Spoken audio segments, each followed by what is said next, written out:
तर नमस्कार मंडळी, आज मी तुम्हाला दाखवणार आहे माझा डेली रुटीन कसा असतो. तर दूध पिऊन मस्तपैकी गेलो मी आज पहिला क्लास, तो म्हणजे फिजिक्सचा क्लास. फिजिक्सचा क्लास जरा घराजवळच आहे म्हणून मी लवकर आलो होतो. सॉरी, लवकर नाही, लेट गेलो होतो. पण मला असं वाटलं की मीच लेट आलो आहे, पण ॲक्च्युली क्लास सुटलाच नव्हता आधी 12वीचा. सो आम्ही बाहेर उभे राहिलो आणि लगेच गेलो क्लासमध्ये आणि मस्तपैकी आज मस्त मॅटर शिकलो. मॅटर करू आपण.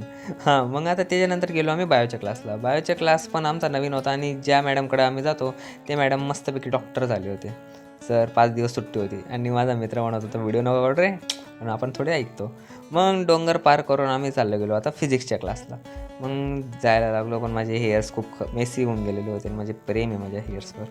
काय करणार ना. मग फिजिक्सचा क्लास पण संपला आणि मग आपण निघालो घरी जायला. मग घरी गेलो आणि मग आपला घरचा अभ्यास करायला सुरुवात केली लगेच.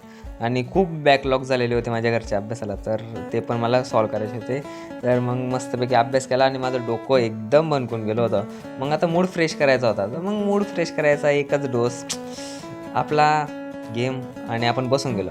पण काय माझ्या मम्मीने घेऊन गेली ना मला बचत गटाच्या मीटिंगला. काय असतं काय माहिती आहे बचत गट, कळतच नाही. मग पाऊस सुरू होऊन गेला, पण मला मॅथच्या क्लासला जायचं होतं. तर मग माझा मित्र बोलला, "जाऊ दे भाऊ, येऊ दे ना पाऊस, आपण जाऊ ना." तलाव पार करून मग आम्ही गेलो आता मॅथच्या क्लासला. तर मॅथच्या क्लासला आम्ही आज आमचा दुसरा दिवस होता आणि सर पण ओळखीचे होते, तर आम्ही गेलो आणि आमचाच पोपट झाला. कारण की सर बोलले, "पाऊस आहे, कोणी नाही आलं, घरी जा."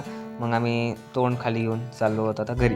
आणि हा माझा एक मस्तपैकी मित्र भेटला. हो का, हा म्हणजे दोन्ही सारखेचे, काही डिफरन्स नाही. मग घरी येऊन पण मग जरा मूड रिलॅक्स केला आणि काय नाही, मग आजचा ब्लॉग इथपर्यंतच. तुम्हाला कसा वाटला नक्की कळवा. Bye bye.